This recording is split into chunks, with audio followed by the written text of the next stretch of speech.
Today, I want to do a quick video on the flipped classroom.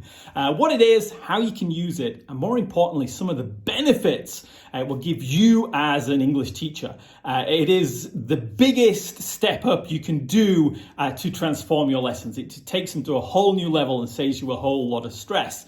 But we'll come on to talk about that in a second. So, the traditional classroom is where, the old-fashioned one was the teachers lecturing at the front, and then, of course, the kids are bored to death at the back. Hopefully your lessons are not like that. But it's very tempting to sort of fall into that trap for a lot of teachers and things. And the flipped classroom completely changes this around. And the most famous example of it is the Khan Academy. So check out their TED Talk about this. It's brilliant. And what they did was that instead of teaching maths in class and then giving kids homework to do at home, they flipped it. So the kids would learn the new topics first at home with videos and things. And then in class, when the teacher's there, that's when the kids will be using the language, when they can ask questions, get feedback from the teacher. And it allowed them to progress in so many other ways, but lots of other benefits as well.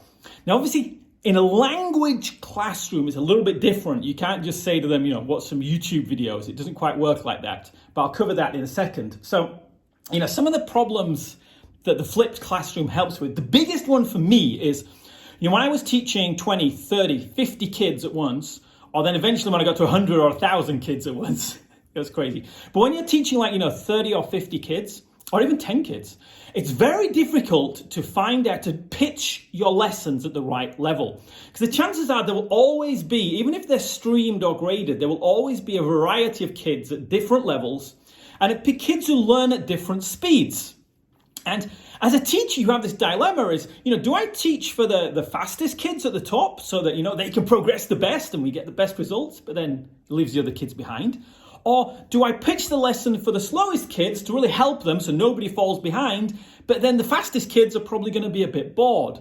Even worse is, do I pitch it in the middle and satisfy nobody? So the flipped classroom solves that dilemma. And one other thing as well is it saves you a lot of time. What you'll find is when you flip your class, I'll show how to do it in a second, is that instead of spending 6 months to get a certain result, you can get that result in a much, much quicker time. So if you're in a government school, it means you've got more time for exam prep. If you've got private school, it means your students can graduate more quickly with better results. You get more students and more higher paying students, which is cool.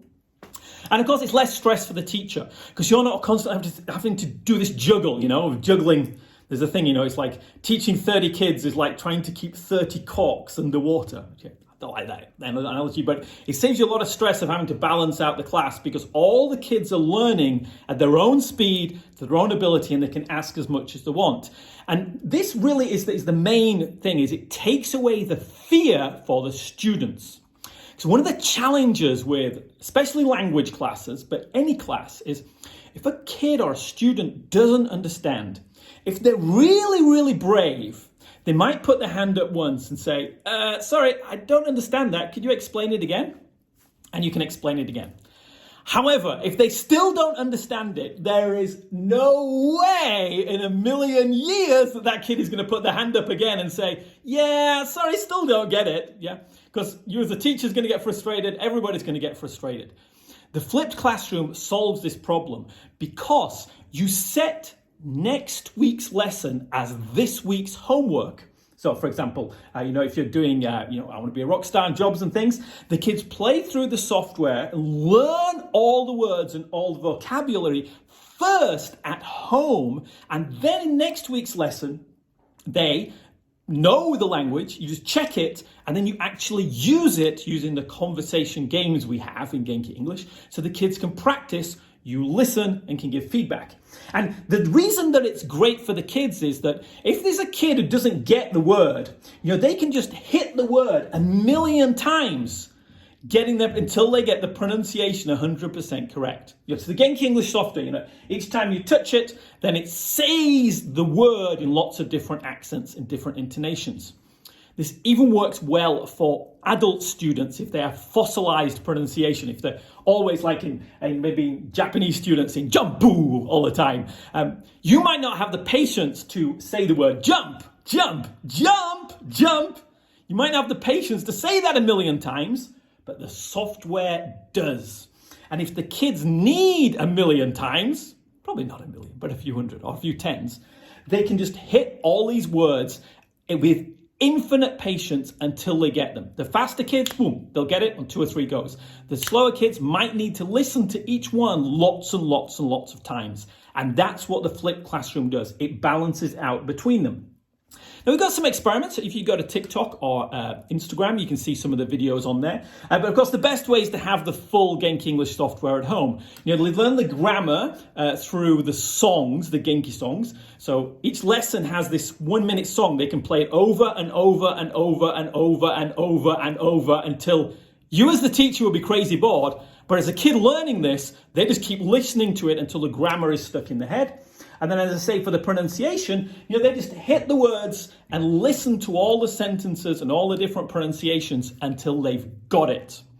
Now, of course, you still have to have a motivated classroom. Your students still have to know why they're learning English. You know, if your class is not motivated, if the parents don't help, this isn't going to work anyway. It has to be a trifecta between you, the kids, and the parents. So that's a separate video maybe.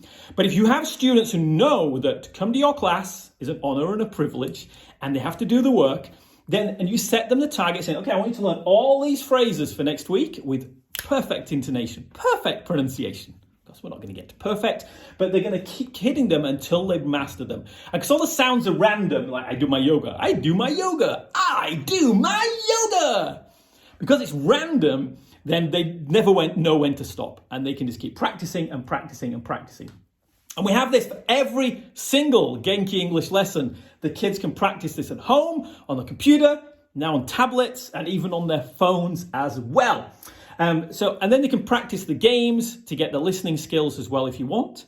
And then when they come to class, they know all the language. And the only thing you have to do is, you might just have to check and say, what is this, what is that? There might be a few misunderstandings. You just fix those and then spend the rest of the lesson speaking. And that's what the parents are paying for. Nobody ever says, oh, I really wish I could listen to English. It's like, no, I really wish I could speak in English. So that's what you spend in class time doing, where you can give them feedback and listen. And at home is the listening practice, getting all the lessons sorted out. So, we've got the full curriculum there. We've got lessons for each one. We even have the stories they can listen to at home. And if the parents see the kids listening to and understanding a full lesson, that is like huge. The parents absolutely love that. So you can check it out. This is just one more slide here. In Thailand, they actually put the Genki English software on 800,000 tablets. And it got on TV all around Asia and stuff. It's pretty cool. So if you want to find out more, go to the Genki English website. And on the side, it should be step 4. Progress even further through the curriculum with Genki English at home. And we've got a monthly pay option as well. And you're going to have like super amazing Genki students who are going to be super energetic, full of life. You're going to solve all these problems, and you as the teacher are going to be a heck of a lot stress-free, save more time, and you'll have perfectly pitched lessons for every kid in your class. So check out more at GenkiEnglish.com. I'll catch you later.